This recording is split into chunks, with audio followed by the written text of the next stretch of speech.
Long ago and far away, in enchanted lands across the seas, lived kings and queens, princes and princesses, good fairies and wicked witches, ferocious giants and gentle dwarfs. Their adventures and stories have been told for hundreds of years. Open the pages and listen to the words, and you too can join the magical world of Once Upon a Time.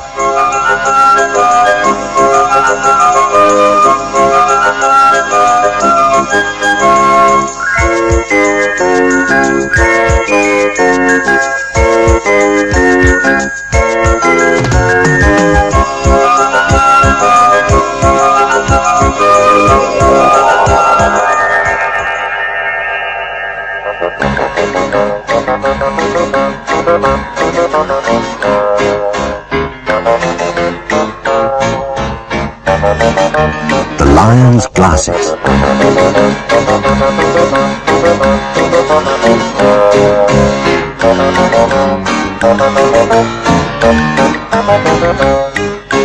Once upon a time there was a wise old lion who had been the king of the jungle for a very long time.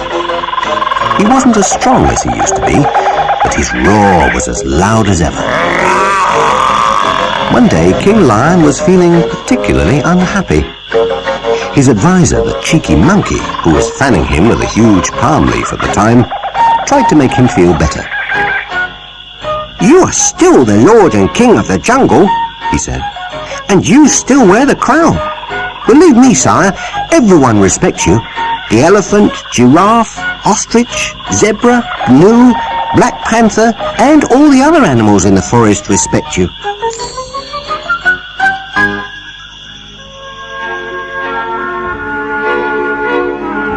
The old king's teeth were strong, and his sense of smell never let him down. But lately, his eyesight had been getting worse and worse. He complained to his secretary, the tiger. "I'm going blind as a bat.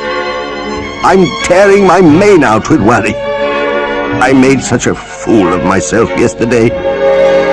I was hunting in the jungle when I saw a buffalo. So I lay in wait and then jumped out on him. But it wasn't a buffalo. Do you know who it was? The rhinoceros. You can imagine the look he gave me, can't you? He really must have wondered what was going on. You know what I mean, don't you, dear tiger?" The tiger nodded sympathetically and said, "Yes, oh yes." But he didn't really mean it. He was far too ambitious and jealous of the lion's position.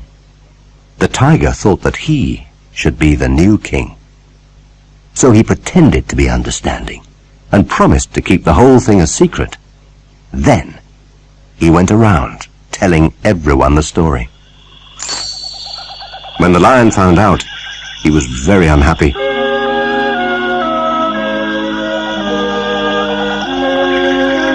He went for a walk along the riverbank, where he bumped into a man. Oh, so sorry. Actually, he really did bump into him, because he didn't see him coming. The poor man was really very frightened. The lion quickly explained to the man that it was an accident, and he wasn't in any danger. Just as he was leaving, the lion noticed that the man was wearing a very handsome pair of glasses. "I would like to swap something with you," the lion explained to the man. "You have a handsome pair of glasses that I would very much like, and in exchange you can have the gratitude and protection of the king of the jungle." The man accepted, and the lion was able to find his way back to his den much more easily, now that he could see everything clearly. Everything went well for the king. With his glasses firmly in place, he was just as skilled a hunter as when he had been young. Now he felt he could wear his crown with pride, and he went out and about to see all his subjects. With his new talents, he won the respect of all the other animals. Good morning, Giraffe. Good morning, Your Highness. How are you, Mr. Ostrich? Very well, thank you, Your Highness. Black Panther. Haven't seen you for a while. Well, I've been away, rather busy, next time. The rumors that had been started by the tale-telling of the tiger were quickly forgotten, and no one dreamed of questioning the authority of the old king. But the lion was a bit absent-minded, and unfortunately it wasn't long before the glasses went missing. One morning when the cheeky monkey brought the king his breakfast of coffee and biscuits and went to find the king's glasses, all he found was an empty case. The king was so unhappy he burst into tears. The monkey searched the room but couldn't find them anywhere. "Whoever finds my glasses," the king told the animals who had gathered to see what the fuss was about, "will get a rich reward." Because the animals loved the king, and because they were interested in the reward, there was a great hunt for the glasses. We've got to find them. Yeah, where can they be? But there was no trace of them anywhere. The king did not hunt or eat. He lost weight and became weak. The sly tiger was actually quite pleased that the king had lost his glasses. He told the leopard, "Without his glasses, the old king will lose all his authority, and then they'll need a new king. If I find the glasses, I'll hide them and make sure they're never found again. Then perhaps I'll be able to take the place of the king." All the other animals were loyal to the king, and they hunted high and low. The long-necked giraffes emptied the drawers and searched on the high shelves. We must find them. Come on. The rhinoceros lifted every carpet with his horn to check underneath, I looked at that. and the elephant helped by rummaging around with his trunk. Oh, come on, everyone. Let's look. But the glasses couldn't be found. In the end, it was the elephant who came up with the solution. He decided to go into the town where other people with glasses lived. He went as far as the courthouse, where he saw a fat judge cleaning a fine pair of gold-rimmed glasses. With a lightning movement of his trunk, he reached out and grabbed the glasses, then made off into the jungle, with the judge desperately trying to catch him up. But the elephant was too quick. The elephant arrived triumphantly before King Lion.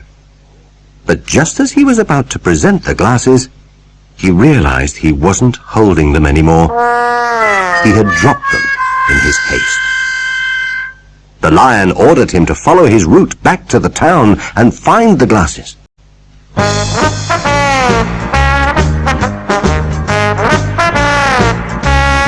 The elephant set out immediately, but couldn't find the glasses. He told his sorry tale to the monkey. But the elephant was so ashamed at his failure, he begged the monkey to tell the king the bad news. The cheeky monkey decided to make up a story that would save the elephant's embarrassment. The elephant found the glasses, then he was pursued by a great crowd, the cheeky monkey told the king. There was a man with a snake in a basket, and a woman with a cockerel in her bag.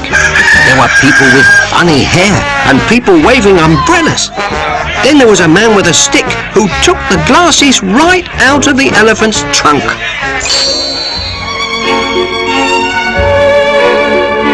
The lion was very disappointed, but told the monkey to thank the elephant anyway. The king went back to his den, feeling very down in the mouth.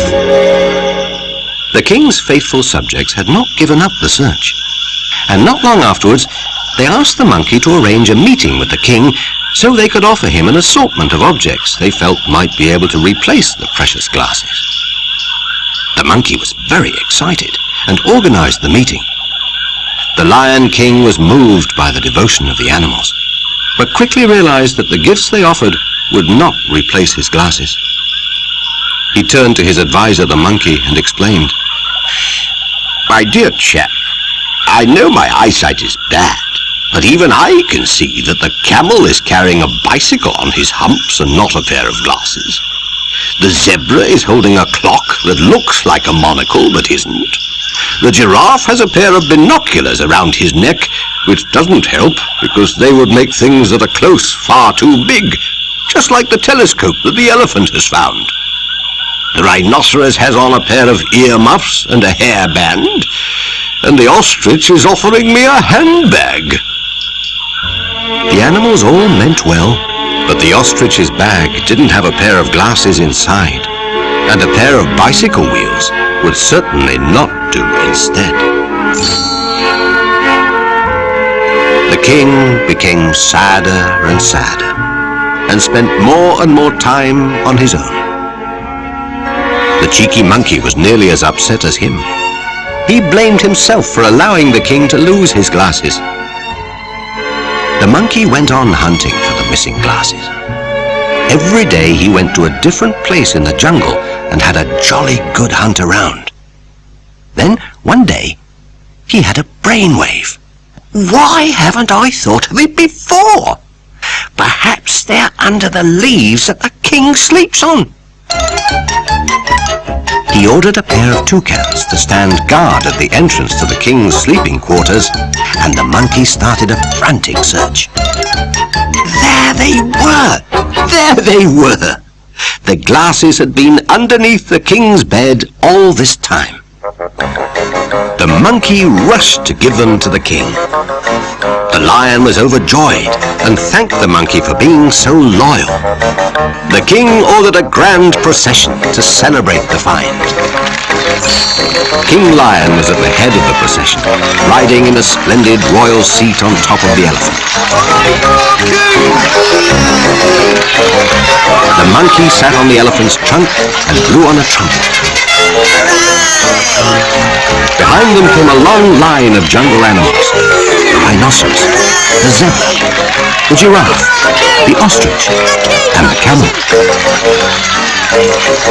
The whole day was filled with celebrations. They had a wonderful party.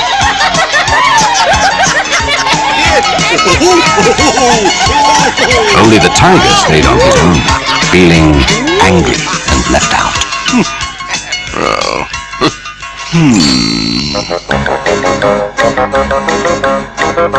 At the end of the day, the king asked the monkey what he would like as a reward. I would like a mane like yours, he told the lion.